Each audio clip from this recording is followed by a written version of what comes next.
Good afternoon sa bawat isa sa atin. Tayo, last Sunday, pinag-usapan natin ang tungkol sa kalimutan na natin or ibaon sa limot ang nakalipas, yung 2025. Alright? Upang makausad tayo sa 2026, marami tayong mga pinagdaanan last year. No, nandyan yung mga lindol, mga bagyo, mga baha, andyan yung may mga namatayan, nasunugan, nandyan yung mga mayayaman dati, ngayon ay nakakulong, yung iba ay nasa ibang bansa nagtatago, at yung iba ay patay na. Pero nandito pa rin tayo sa kabila ng lahat, amen? Marami tayong mga pinagdaanan na nakaraan, kalimutan natin, at yun ay umusad tayo ngayon, amen? So para tayo makausad ng mas maganda, ng mas maalwan, let's begin the year with prayer. Okay, what else pa ba ang mas mainam kundi prayer? Tapos Bible month pa. Alright, mamaya attend tayo sa bagong silang ng Bible month celebration. It's just a once each year celebration. So ngayon, we're going to talk about prayer. Pinamagatan ko itong fervent prayer is the only right prayer. Sabihin po natin, fervent prayer, the only right prayer. Meron lang palang isang klase ng panalangin na katanggap-tanggap kay Lord. Fervent prayer. Pag sinabing fervent, ito ay earnest, masidhi, taimtim, marubdob. Yun, mas malalalim ang mga Tagalog. Ano? Taos-puso, yan, ang fervent. No? Nag-uumapoy. Ano? Katulad ng panalangin ni Mama Julie kanina. Fervent prayer.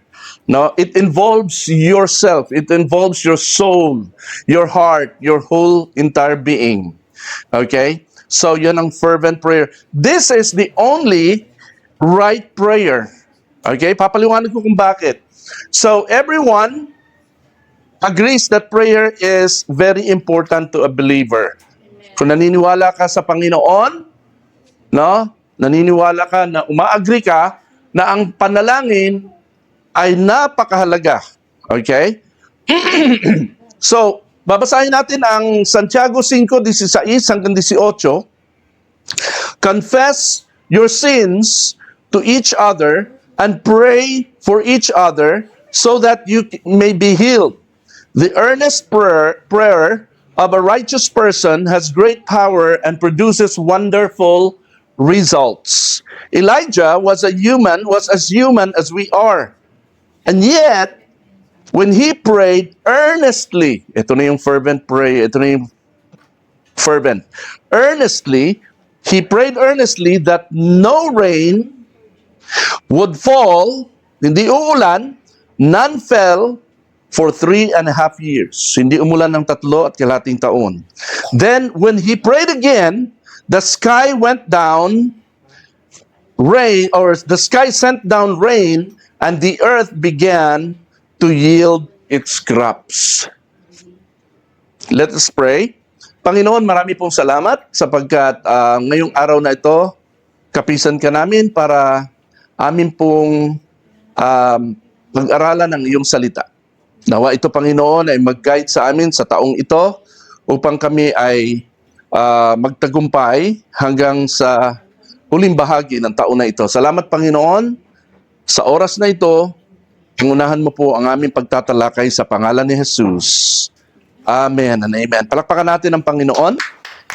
Alright? So, meron akong mga inilista dito na tungkol sa prayerlessness. Pag sinabing prayerlessness, kakulangan ng pananalangin o kakulangan ng dasal.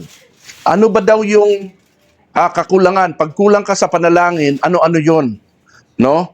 Prayerlessness is saying, I'm too busy for God. Isa yan. Prayerlessness is pride. Prayerlessness is laziness. Prayerlessness is walking in the dark, blindfolded. Naglalakad ka sa madilim, dilim na nga.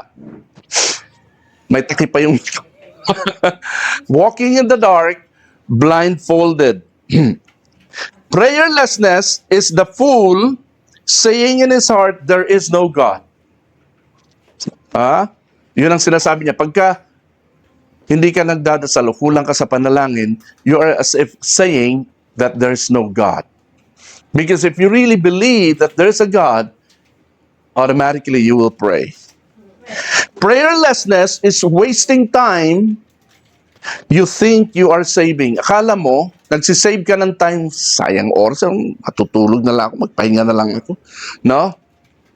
But you're wasting your time. Prayerlessness is seeing only with the natural eyes. Prayerlessness is presuming upon God's grace and mercy. No, nagpipresume ka na kakaabawaan ka ng Diyos. No? Nandiyan naman si Lord, mabait naman si Lord, maski di ako mag-pray, alam naman niya, mahina ako, tao lang ako. No? Pinipresume mo yun, ano? Prayerlessness is seeing only with the natural eye. No? Hindi ka nakatingin by faith, kundi yung mata mo lang. Prayerlessness is presuming upon God's grace and mercy. Yan. Pinipresume mo lang ang mercy ng Panginoon. Prayerlessness is like a car with no petrol. Sabihin, meron kang kotse pero wala kang gasolina. Okay? Paano ka uusad? Ganon daw yung prayerlessness. Prayerlessness is trusting in your own strength. Prayerlessness is going into battle without armor and weapons. Amen? Ang dami palang mga downside ng kakulangan sa panalangin. Amen po?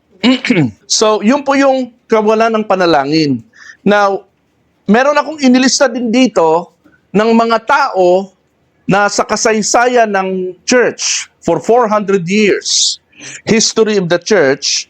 Inilista ko dito yung mga tao na bantog. Kilala sila sa kanilang mga quotes, yung mga sinabi nila. Ang sabi, there are some people or some men who shaped the modern day Christianity in history. Ito yon. Number 1, si John Wesley. Si John Wesley, ang sabi niya, walang ginagawa ang Diyos sa mundo maliban sa pagsagot sa panalangin o sa panalangin may pananampalataya. God does nothing on earth except or save in answer to believing prayer. Sabi ni Billy Graham, kinikilala siya bilang the greatest evangelist. Sabi ni Billy Graham, nabubuhay tayo sa mapanganib na panahon at kung meron mang panahon na kailangan nating manalangin, ito ay ngayon na. Amen? It is now. Higit pa sa anumang bagay ang magagawa sa pamamagitan ng panalangin. Ang panalangin ang ating pinakadakilang sandata. Ito'y tinagalog ko lang. Nilagay ko sa screen, mga English yan. Tinagalog ko lang para mas madali nating maintindihan. Okay? Tingnan nyo na lang in English.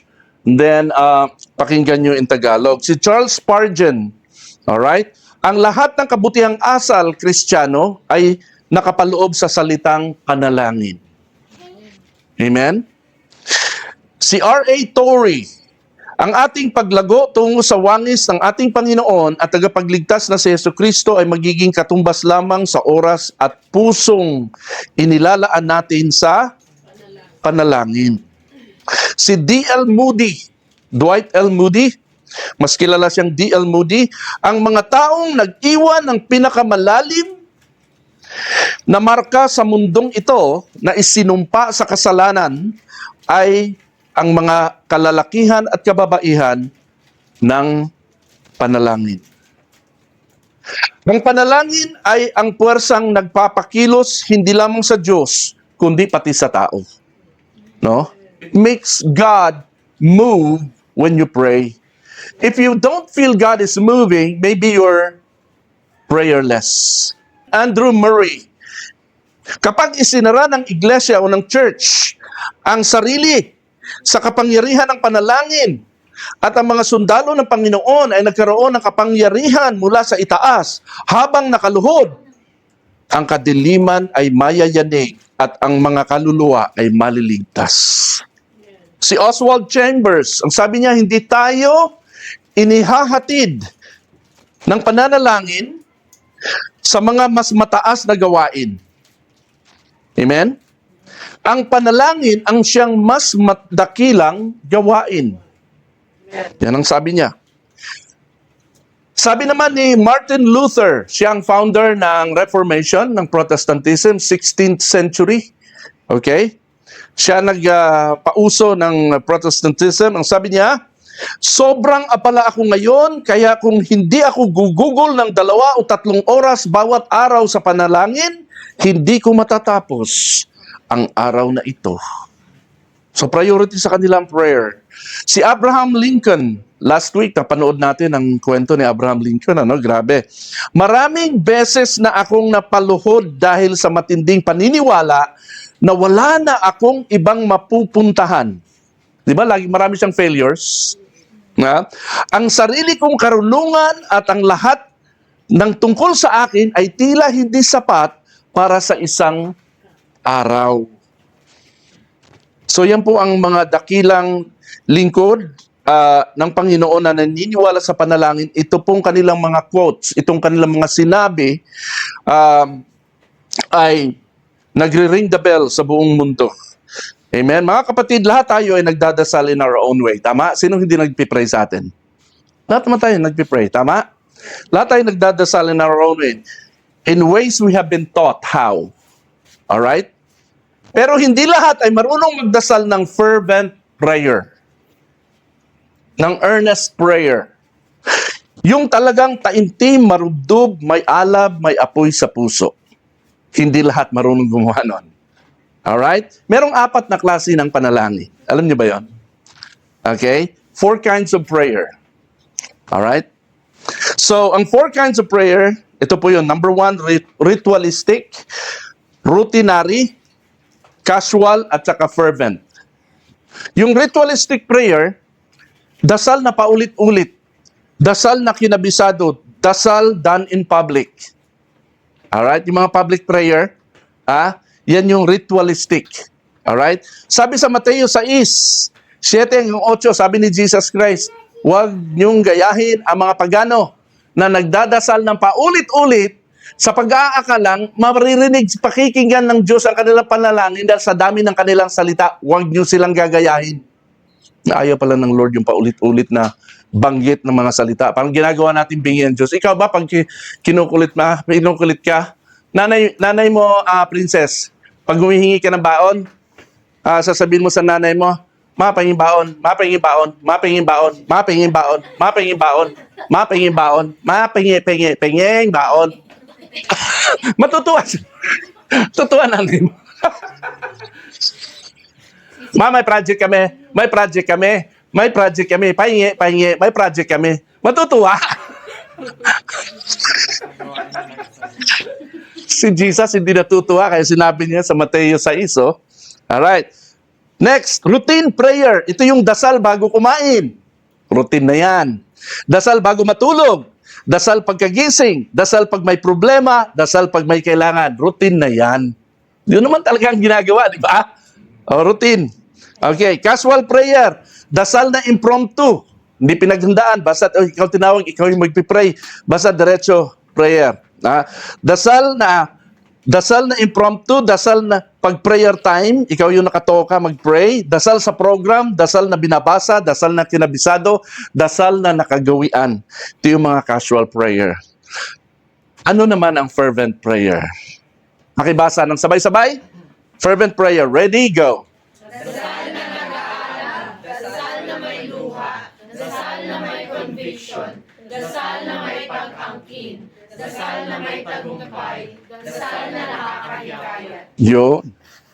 Dasal na nag-aalab, dasal na may luha, dasal na may conviction, dasal na may pag-angkin, kiniklaim mo, dasal na may tagumpay, dasal na nakakahikayat sa mga nakakarinig, na-inspire sila. Okay? Kasi marubdob yung prayer mo. Sabi, fervent prayer ang tamang dasal. The only right prayer is fervent prayer. Now, fervent prayer, number 1. Fervent prayer is the only acceptable prayer. Hello? Doon sa 4, yung pang-4 lang ang acceptable kay Lord. Sabi diyan, Fervent prayer, taimtim na panalangin. Prayer isn't about how and what to pray. It's about why and who we pray to. Kung kanino tayo nagpipray. Amen?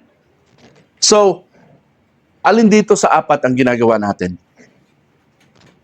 Kailan ka huling nagdasal ng fervent prayer? Ha? Paano ba ang fervent prayer? Hindi ito nakukuha sa haba ng panalangin, wala sa ganda ng pananalita. Ang taimtim na prayer ay may passion, may conviction, may intention, merong urgency at merong fire. Yan ang fervent prayer. Amen? Prayer is not about how and what to pray. It's about why and who we pray to. The why is because we are humans, kaya tayo nagpipray. We pray because we are humans. Yun lang yung sagot doon. Not because we need to pray. We need to pray because we are humans. That's why we need to pray. And the who is God because He is our source of life. Without God, we have no life in us. We only exist like things, katulad ng mga upuan, tulad ng mga gamit. Nag-i-exist lang tayo. Alright? Pero walang value yung existence natin. Amen? Walang buhay. Now, this is deep realization on prayer. Pakinggan nyo itong mabuti carefully kasi medyo malalim-lalim itong sasabihin ko. Alright?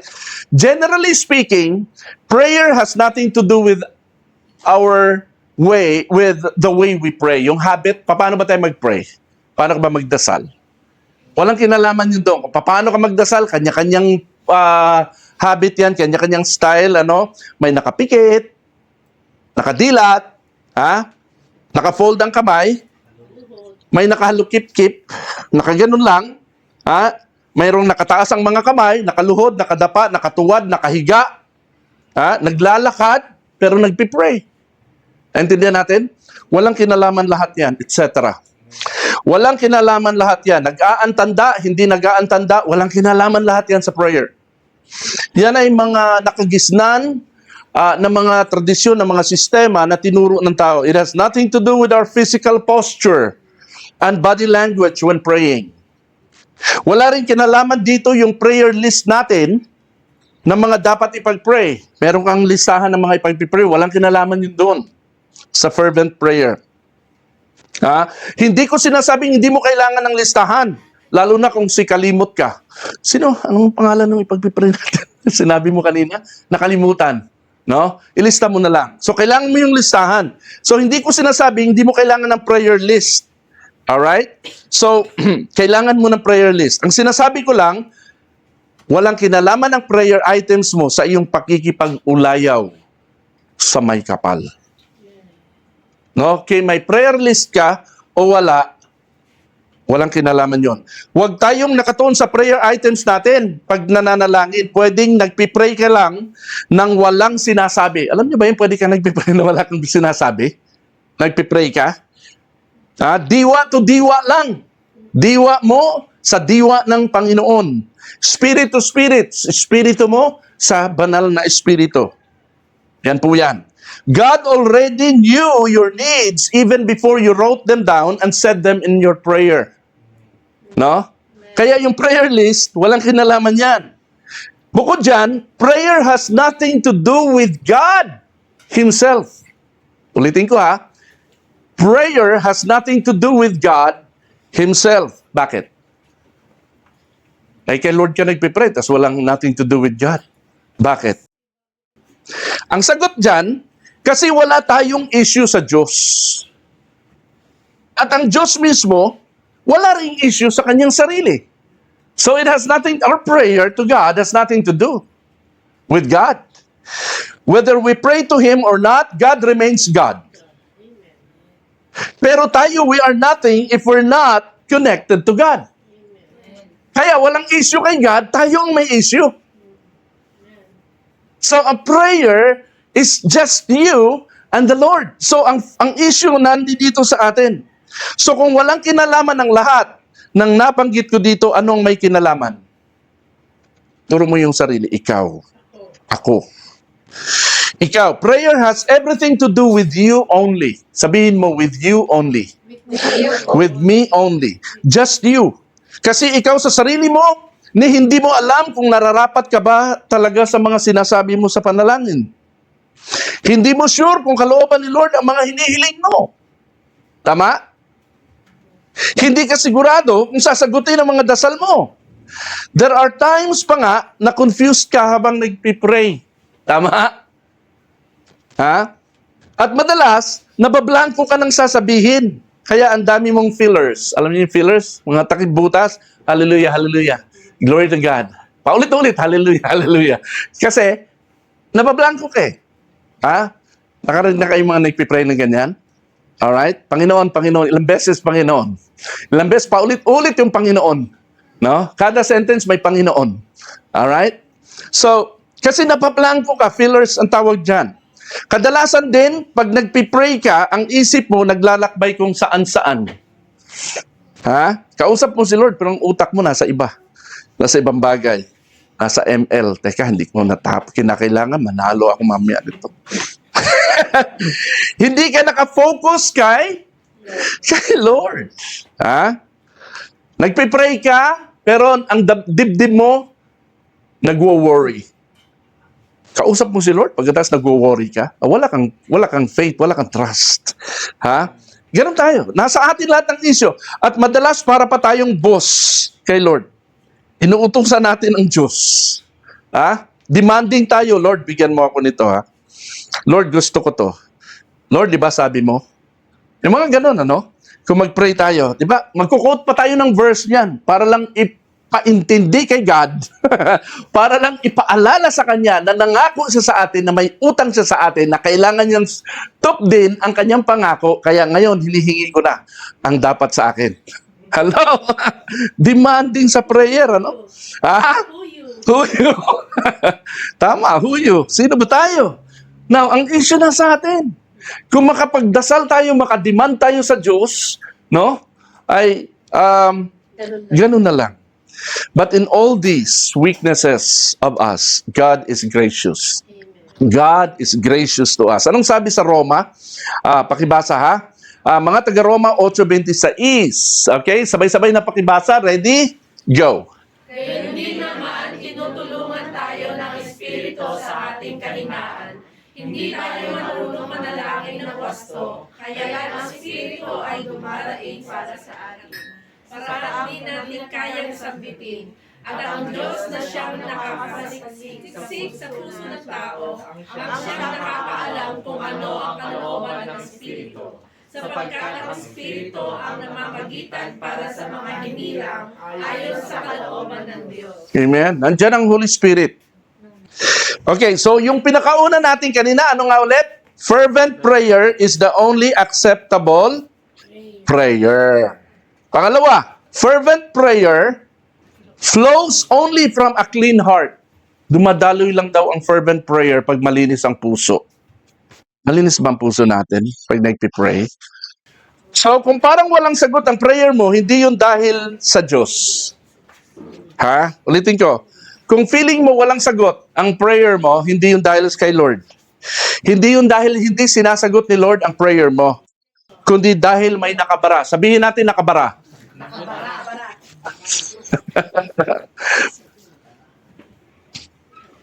Halimbawa, yung inidoro ayaw mag-flash.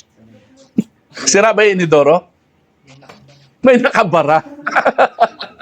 Ha?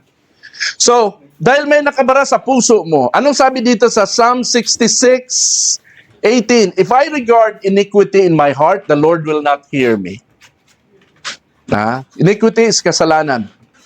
Surely the arm of the Lord is not too short to save, nor his ear too dull to hear. But your iniquities have separated you from your God. Your sins have hidden his face from you, so that he will not hear. So, ang kasalanan pala, ang balakid. Bago sinabi ni Santiago na powerful ang fervent prayer, ito muna ang sinabi niya. Anong sabi ni Santiago? James 5:16. Confess your sins to each other and pray for each other so that you may be healed. Baka kaya may hindi gumagaling pag pinag-pray kasi meron tayong unconfessed sins. Alright? So, sabi diyan, now, confess your sins to one another. Hindi dahil walang power ang prayer mo, kundi kung may dumi ang puso mo, walang power yun. May lihim na kasalanan, unconfessed sins.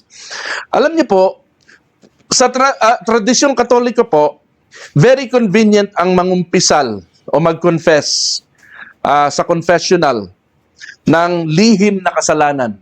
Bakit ang isang kasalanan ay lihim? Kailan nagiging lihim ang kasalanan? Kapag nakakahiya. May mga kasalanan na hindi nakakahiya.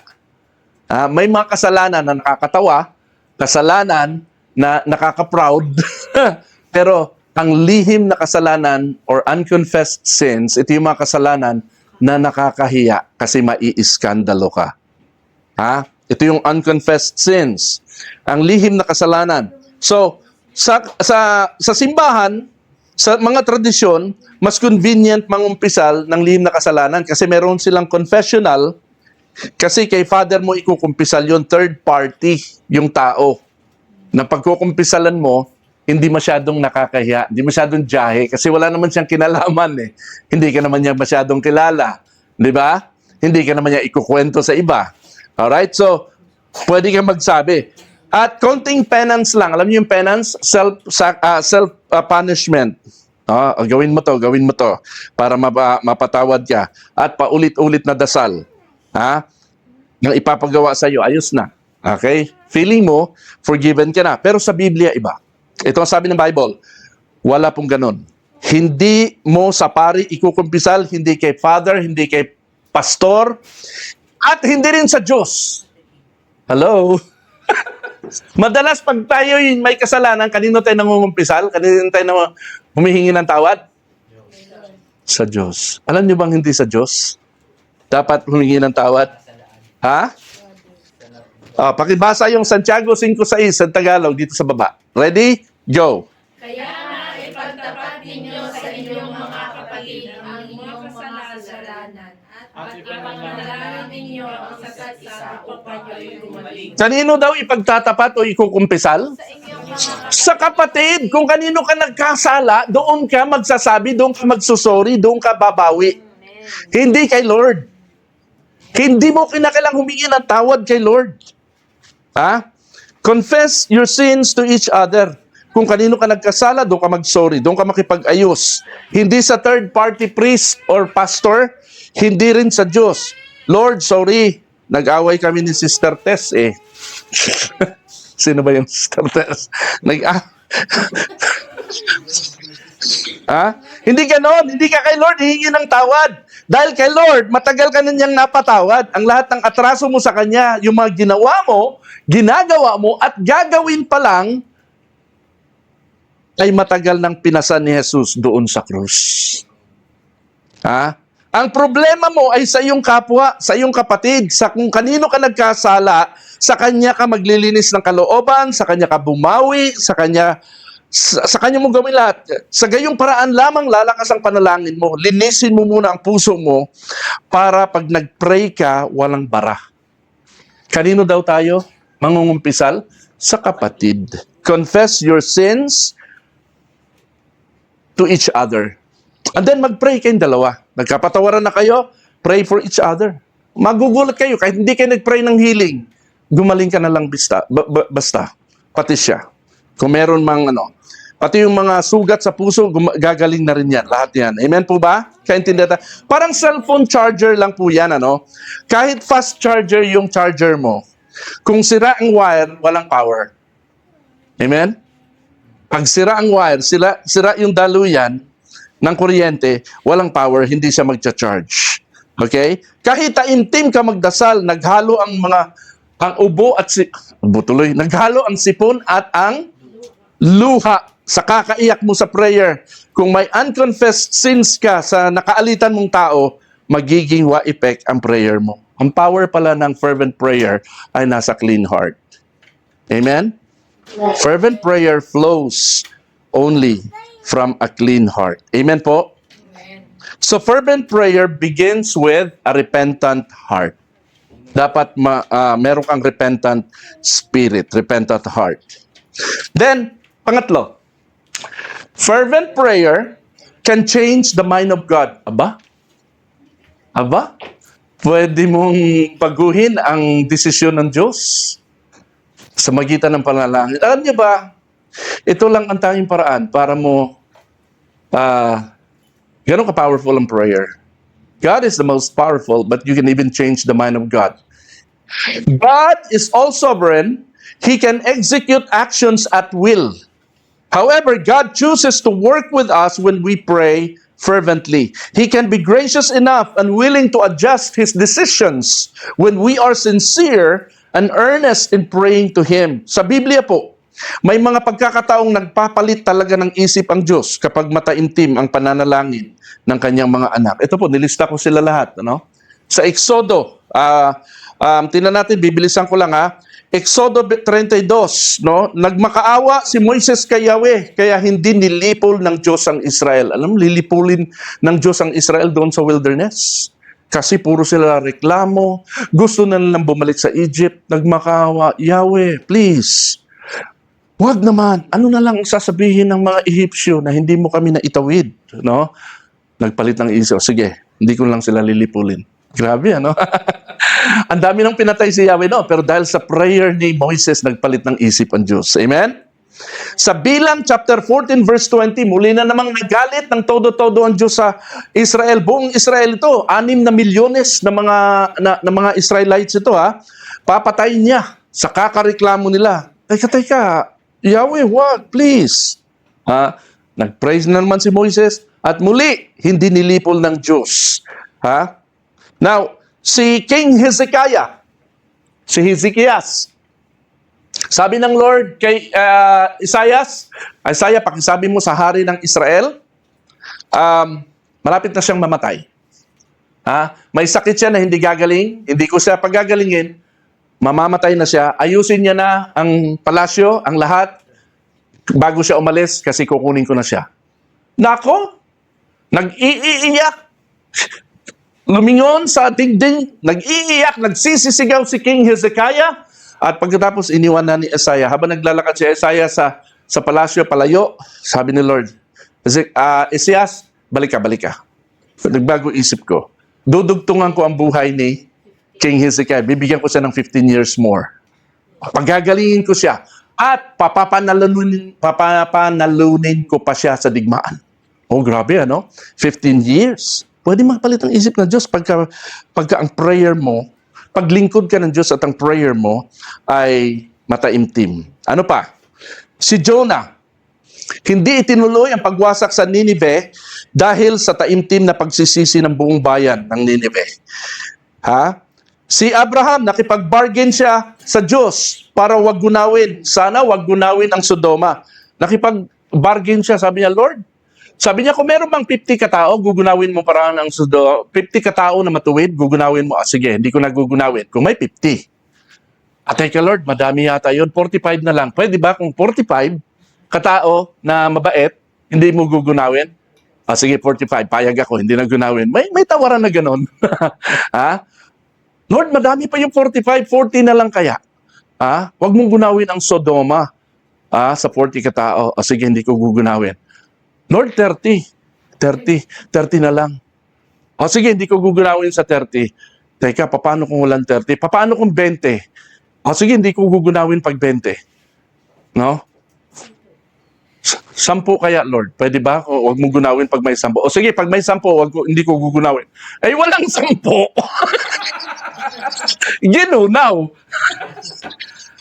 Nagpababa ng apoy ang Diyos. Sunog. Hanggang ngayon, ang Sodom and Gomorrah ay walang nakatira. Almost, almost around, sa malapit sa Israel yan. Almost around 2,000 years. 3,000 years ago na nangyari. Kaya nga, pag ako'y pupunta ng Israel, ang gusto kong mapuntahan Sodoma at saka Gomorrah. Gusto kong makita yung lugar. Kasi nakita ko na sa YouTube eh. Grabe yun. Talagang ano. Anyway, tapos si Lot nung lumingon, naging asin. Asawa pala ni Lot, naging asin. May kwento yun.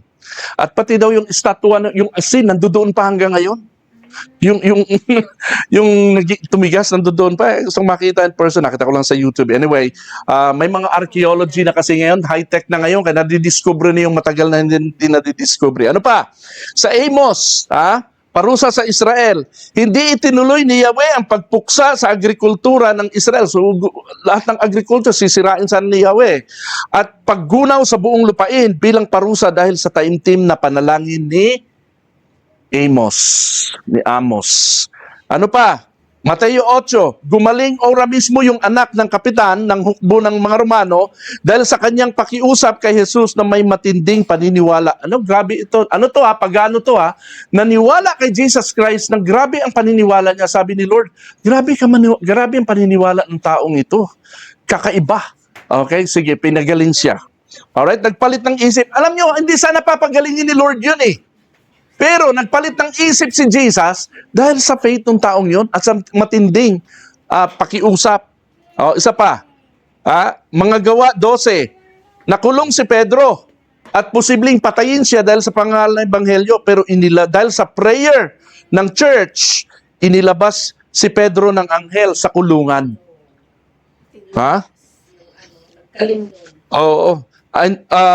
Tapos inilabas siya sa kulungan. Hindi, nilabas si Pedro, dumaan sa mga sundalo, hindi nila napansin kasi anghel ang naglabas sa kanya. Grabe ang nagagawa ng fervent prayer. Fervent prayer can change the mind of God. Amen ba? Ano po yan parang switch.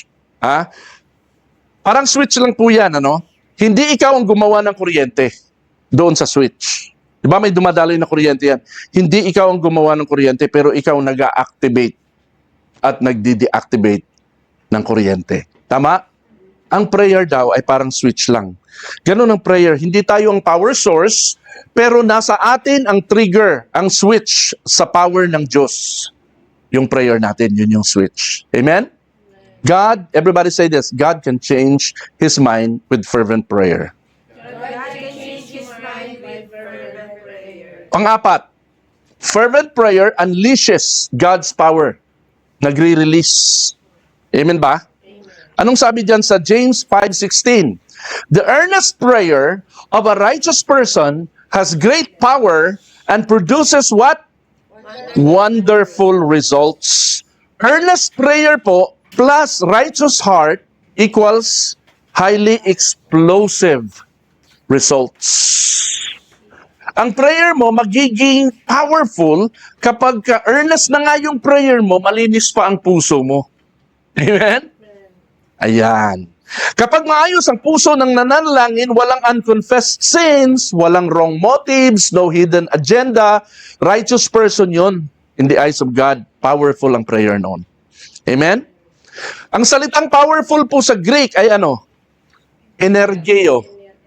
Energeo. Ang naibig sabihin daw nito, active, working, energized. Amen?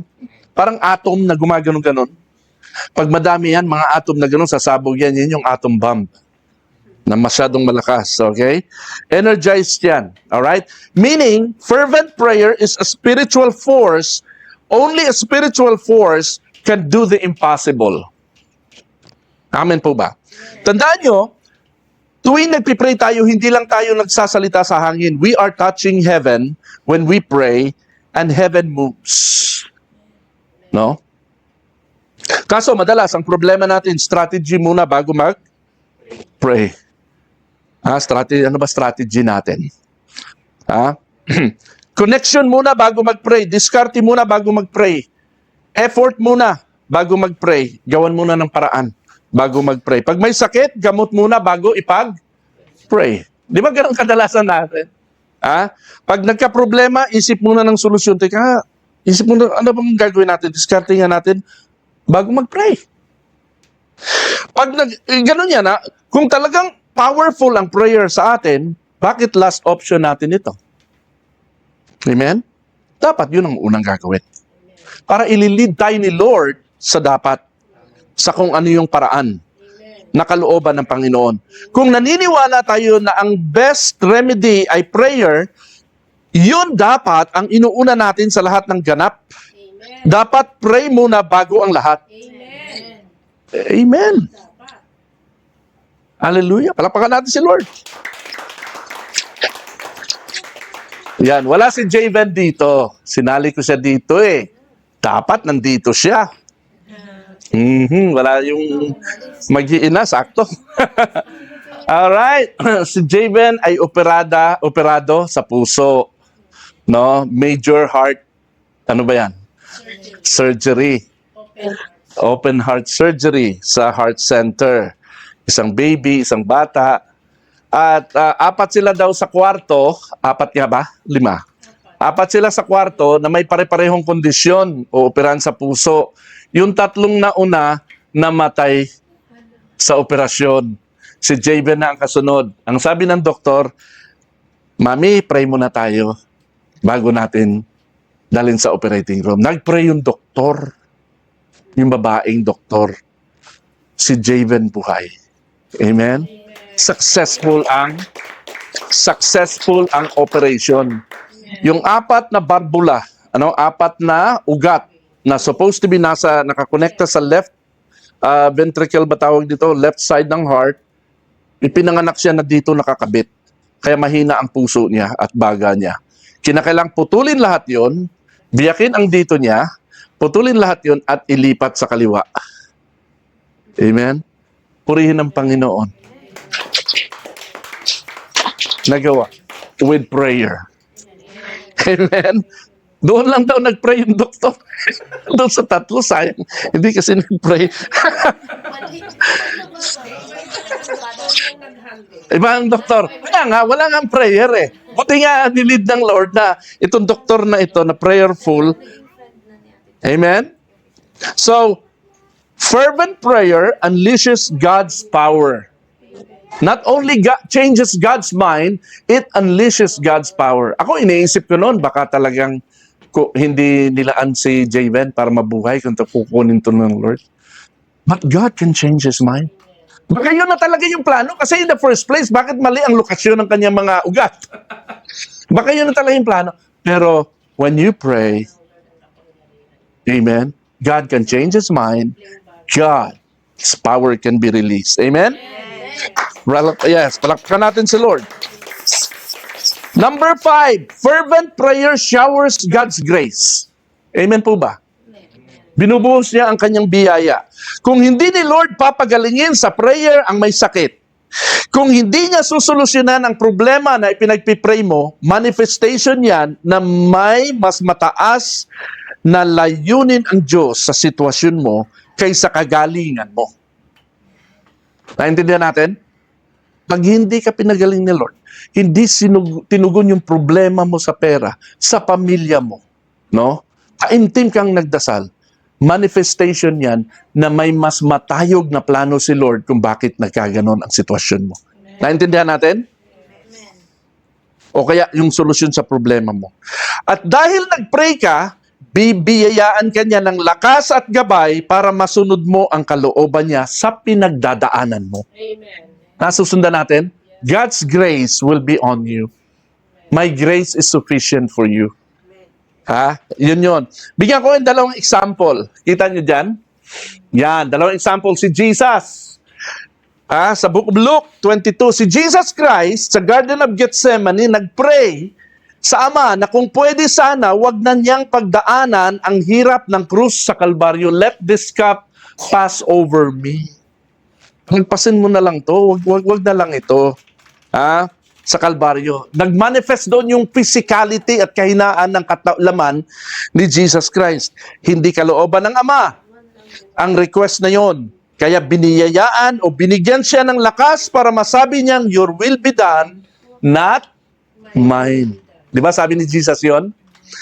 At saka dumating ang angel at pinalakas ang kanyang loob. May dumating na angel? Yan, basahin niyo Luke 22. Isa pa, si Apostol Pablo. Nagpapagaling ito, bumubuhay pa ito ng patay. Nagpapagaling ng mga sakit, lahat ng nahawakan ito gumaling. Si Apostol Pablo, 3 beses siyang pinag-pray na alisin ang kapansanan niya sa katawan na nagsisilbing tinik sa laman. Hindi inalis ng Diyos. Bagkus biniyayaan siya ng kalakasan at galak pa para kayanin ang kapansanan na yon. Kaya nasabi niyang, I delight. Everybody say, I delight. Ikinasisi ako, nagagalak ako. I delight in weakness, for when I'm weak, then I'm strong. Nasabi niya yon sapagkat biniyayaan siya ng ganong kalakasan at kagalakan. Amen? When fervent prayer showers God's grace on you. Hindi lahat ng hinihiling mo sa Diyos ay ibibigay ayon sa kagustuhan ng laman mo. Kasi tayo, kaya tayo nagpipray madalas, minsan pag may sakit tayo, convenience kasi. Masarap kasi walang sakit eh. No? Ang hirap ng may sakit. Dahil yung iba ay kagustuhan ng Diyos sa'yo, kasi ibig niyang doon mo siya luluwalhatiin.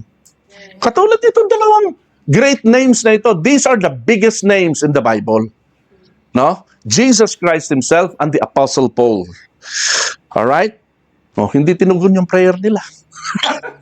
Pero biniyayaan sila ng Panginoon ng grace. Amen? Kaya, magugulat ka sa sarili mo dahil nag-pray ka, bibiyayaan ka niya ng strength at joy para makaya mo ang inaakala mong hindi mo kaya. Amen? Ganyan ang fervent prayer.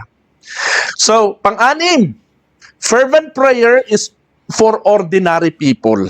Sabi diyan, Elijah, sabi ni James, Elijah was as human as we are.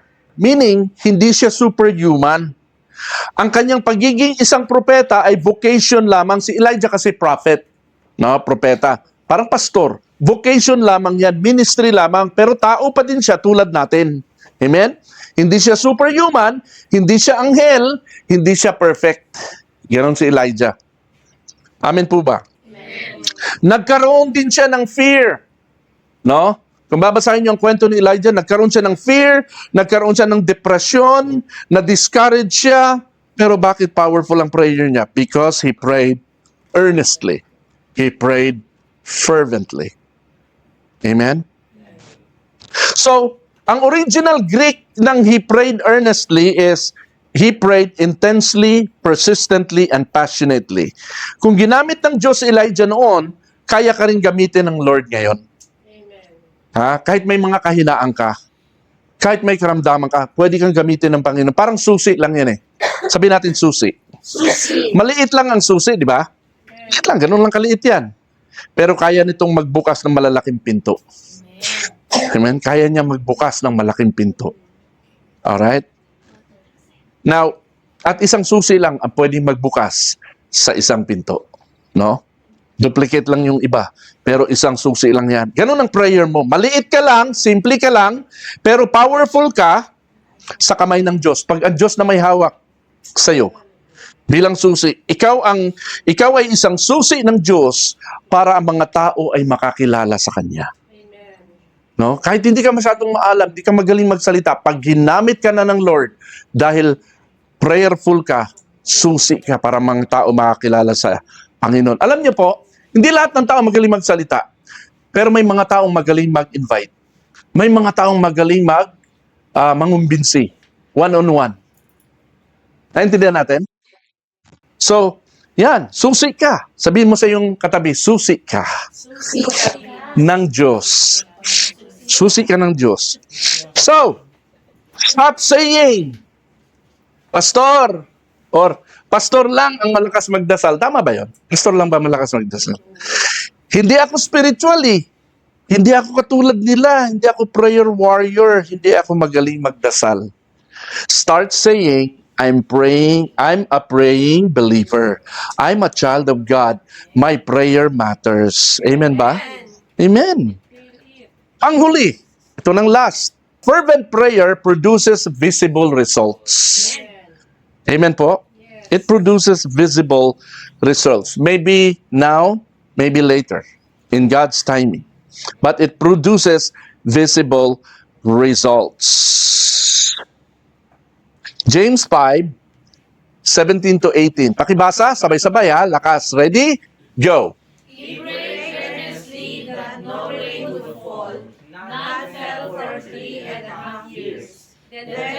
again, the sky sends down rain, and the earth began to yield its crops. Nag-pray siya earnestly na wag umulan. Hindi nga umulan ng 3.5 taon. Nag-pray siya ulit. Bumuhos na naman ang ulan. Ito yung, dito kilala si Prophet Elijah. Okay? May kwento yan kung bakit pinaulan, bakit di pinaulan. Basahin nyo na lang. Pero tinugon dito ang kanyang prayer. Prayer affects both heaven and earth. Grabe, Yan, hindi lang spiritual ang epekto ng prayer, pati physical, emotional, relational, at saka national. Kaya nga tayo, pinagpipray natin ang ating bansa. Alright? Imagine mo ang lupa, yung lupang tuyo. Nung mag-pray si Elijah, umulan. Nagkaroon ng ani. Nabuhay ang lupa. Ganon din ang prayer natin sa buhay natin. Fervent prayer brings rain to dry lives. Fervent prayer brings hope to hopeless situations. Fervent prayer brings revival to dead churches. Fervent prayer brings fruit in our labor. Amen? Kailangan lang talaga fervent prayer. Huwag kang magdasal lamang para sa sarili mo na makasurvive ka. Magdasal ka para mag-transform ka ng buhay ng iba. Amen? Yan po yan. Pray for your family, your church, your ministry, your country, and then sa mga susunod na henerasyon na mga tao na sila ay makakilala sa Panginoon. Amen? Ito po ang kahalagahan ng prayer. 7 po yan, So, i-summarize natin dito. Ito yung ating konklusyon. At saka bibigyan ko kayo ng challenge dito, So, ibalikan lang natin yung 7. Fervent prayer is the only acceptable prayer. Fervent prayer flows only from a clean heart. Fervent prayer can change the mind of God. Fervent prayer unleashes God's power. Fervent prayer showers God's grace. Fervent prayer is for ordinary people, and fervent prayer produces visible results. Amen. Mga kapatid, fervent prayer is the only right prayer. Ito lang. No other prayer God accepts. Akala mo, pag nagpipray ka, ang prayer na yon ay okay na? Ang tanong, fervent ba yung prayer mo? Clean ba yung heart mo when you were praying? Okay, kala mo, clean yung heart mo dahil nag-sorry ka, Lord, sorry, Panginoon, naggalit ako sa kanya. Sorry, hindi siya ang dapat mong kasapin kung kanino ka nagalit doon para luminis ang puso mo. Amen po ba? Kung meron man tayong dapat unang i-improve sa ating Christian life, yun ay ang ating prayer life. Amen po ba? Ganun yun. When you go to church, tandaan natin to, when you go to church, when you listen to a preaching like this, nanonood ka ng video, ito, naka-record to, nanonood ka ng video, nagtitake ka ng input, galing sa labas yan, pumapasok sa iyo. But when you are praying, ikaw yung inilalabas mo at ang kausap mo, hindi tao, ang Diyos. It should be fervent. It should be earnest. It should be sincere. It should be with fire. It should be with conviction. It should be with faith. Amen ba? Amen. Yes. Kasi, dito kumikilos ang power ng Diyos. Prayer changes people as well as things. Amen po? Prayer changes people as well as things. Merong isang famous quote. Ang sabi, no prayer, no power. Little prayer, little power. Much prayer, much power. Madalas ito naririnig pag ang topic ay prayer. Kasi kilala ito eh. So, saan tayo dito? Sa no prayer, sa little prayer, o much prayer? Much prayer. Okay, doon tayo. Sa much prayer dapat. Mga kapatid, ang problema natin ay hindi ang kakulangan ng talent sa church. Kakulangan ng workers sa church. Hindi yan ang problema natin. Kakulangan ng tao sa church. Ito, bago lang naman kasi ito. I'm just discipling you para kayo mag-disciple ng iba para dumami tayo. So, hindi yun ang problema natin, kundi ang kakulangan natin sa panalangin. This year, gusto kong ma-improve natin yung ating prayer life. Individually, personally. The church will not move forward by programs alone, music alone, preaching alone. We're not in the entertainment business. Our business is making disciples for Jesus, changing lives. Amen? Bringing heaven to the life of individuals. So as a church, we need to begin this year with fervent prayer. Yan ang challenge ko sa atin. Everybody say fervent. Fervent prayer. Magsimula ito sa individual.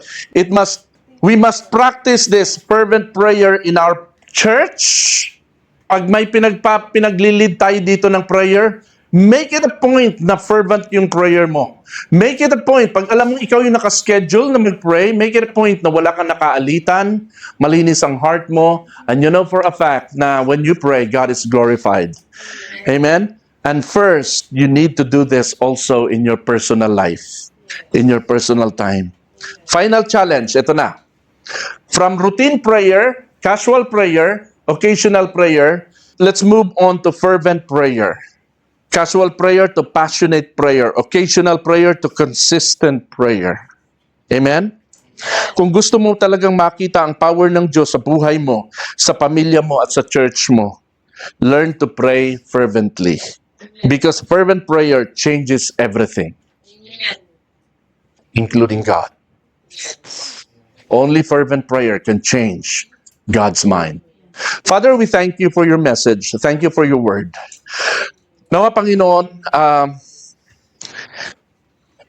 ay nakapulutan namin ng aral at ito, Panginoon, ay maghatid sa amin sa panibagong antas ng pagharap namin sa taong 2026.